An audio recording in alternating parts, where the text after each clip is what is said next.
Shane Moreno here again, getting ready to walk to Washington, D.C. from Arizona. I'm doing this little pilgrimage, I guess you could say, because I want to give the people the time to educate themselves. We need to stand together, united, in Washington to remove those that are violating our rights daily. Republican or Democrat, it does not matter. This is your responsibility as put to you by our forefathers in the Declaration of Independence. We are a nation of laws and free people. But when they start making laws that take away your freedom, they are committing tyranny and they should be removed. You have lost so many freedoms, like I told you in the previous video.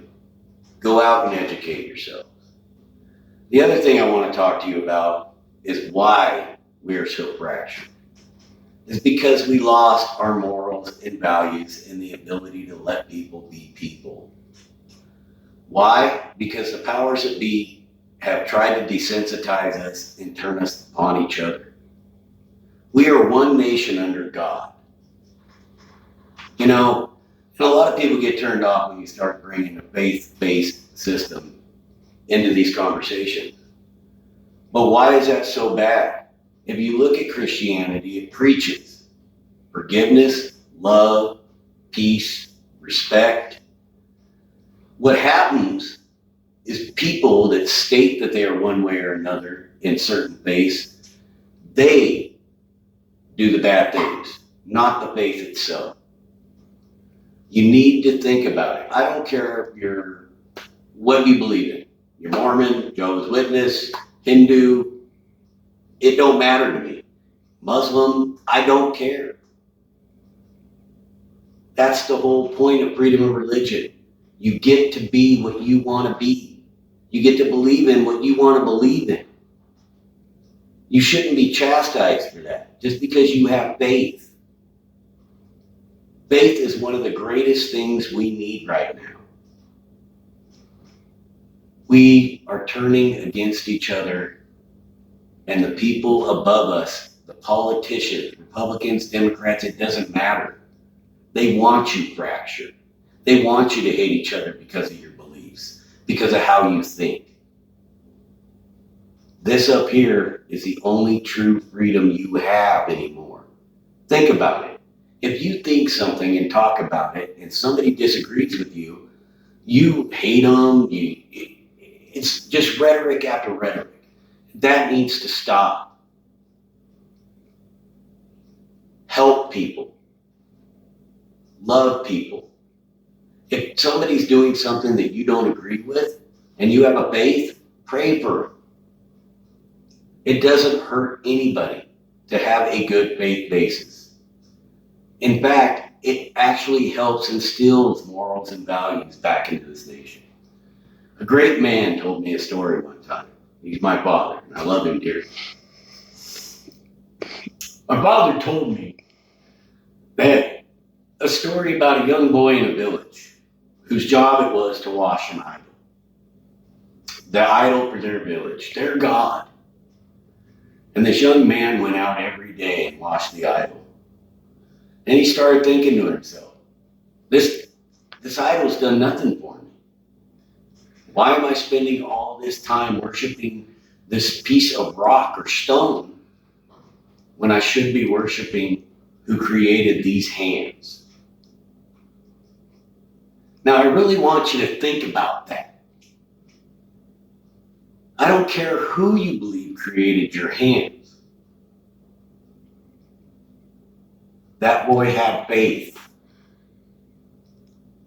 That boy learned to go above what he was taught and seek out the truth. And seeking out the truth doesn't always have to be a religious truth. It can be a political truth. It can be any type of truth you seek. But it's your responsibility to educate yourself and seek out those truths. Stop hating people because of what they believe in. If you don't believe in it, pray for them or pity them. don't hate. Learn to love. Bring peace back to your life. Go out, hug a Democrat. Democrat, go out, hug a Republican. Just because you believe different doesn't mean you're not a human being. It doesn't mean you're not American. It means you believe in freedom. It means you believe in the right of the people. Remember what our forefathers told us. We the people, for the people, and by the people. Read your Declaration of Independence. There's a section in the Declaration of Independence, and I'm going to probably butcher it.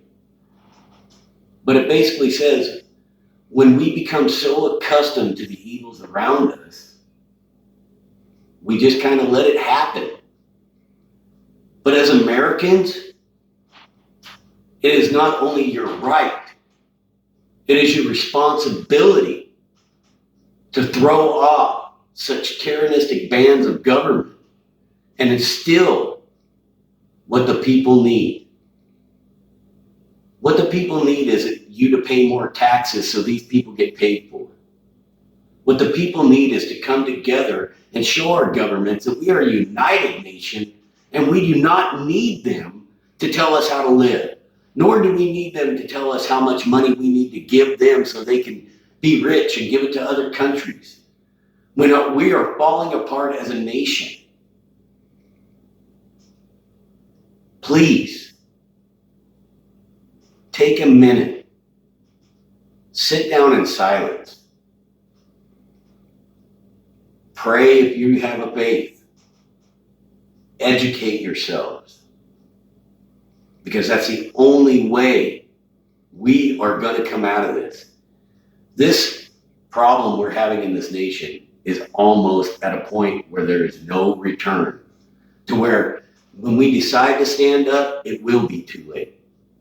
How do I know that? Because I listen to the politicians on TV telling you, well, if we get this, then we're going to do this. And if we do this, you're not going to have that. Or politicians on TV telling you should be afraid. They are civil servants. They work for you. You should not have fear. They should fear you. That's why the saying goes, when the government fears the people, that is democracy. When the people fear the government, that is tyranny. You are under tyranny now. Educate yourself. It's time to fight back. This is for the politicians. I am coming, and I'm hoping the American people are coming with me so we can stand united as one. Not one person, one nation. This is for the president. Mr. President, I do appreciate what you're trying to do for the American people and the facts of freedom, but you need to start humbling yourself. You need to see the office you carry and talk to the American people instead of saying, I do this, I do that. It's time to be humble, sir. This is for our military. The American people are fed up. We are your brothers and sisters, your mothers and fathers, your aunts and uncles, your family. If we stand up to get our rights back, you need to stand with us. We need to fight, not with violence, with numbers. If we go there in the numbers and we evict them without violence, then we did what we were supposed to do. But let me explain to the American people one thing. If they try to oppress us, we're going to have to fight and stand united. I love this country. I love the American people. Please join me in Washington. Have a great day.